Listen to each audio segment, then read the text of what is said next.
Well, cotton prices right now are the highest in history. Prices for other Georgia-grown row crops are riding high as well.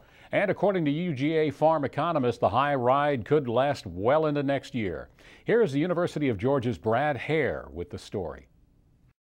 Cotton prices for the 2010 crop are currently over $1.25 per pound for December delivery, the highest ever in 134 years of records. A decrease in world acreage over the last 3 years has reduced production. Economic recovery has fueled demand for the cotton-made items, and status of the crops in other cotton countries is uncertain. According to Don Shirley, the writing was on the wall for a surge in prices.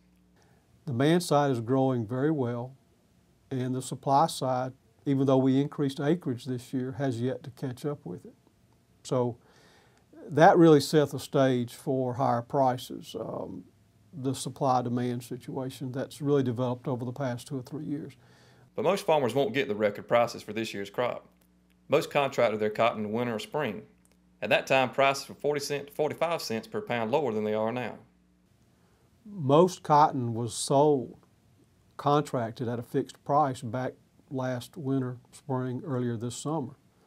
Most farmers are not going to get $1 for most of their crop. They'll get something in the 70s and 80s. Cotton prices will likely go down for next year's crop, but will likely hold strong at around 90 cents per pound. And prices for other Georgia commodities like soybeans, peanuts, and cotton are looking good next year too. Such an across-the-board outlook is rare, said UGA economist Nathan Smith.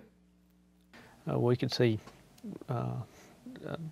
quite a dynamic this year in looking at competition between the major crops grown in Georgia in terms of peanuts, corn, soybeans, and cotton, where all the prices are going to be higher than they've been in the last 2 seasons. Peanut prices next year may reach $500 per ton.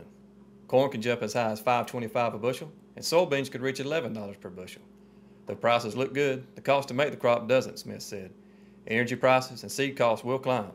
Fertilizer will be 10% to 15% higher next year, and the weather next year, as is always the case, must cooperate to make the crops. Reporting from Tifton, this is Brad Haire for the Georgia Farm Monitor.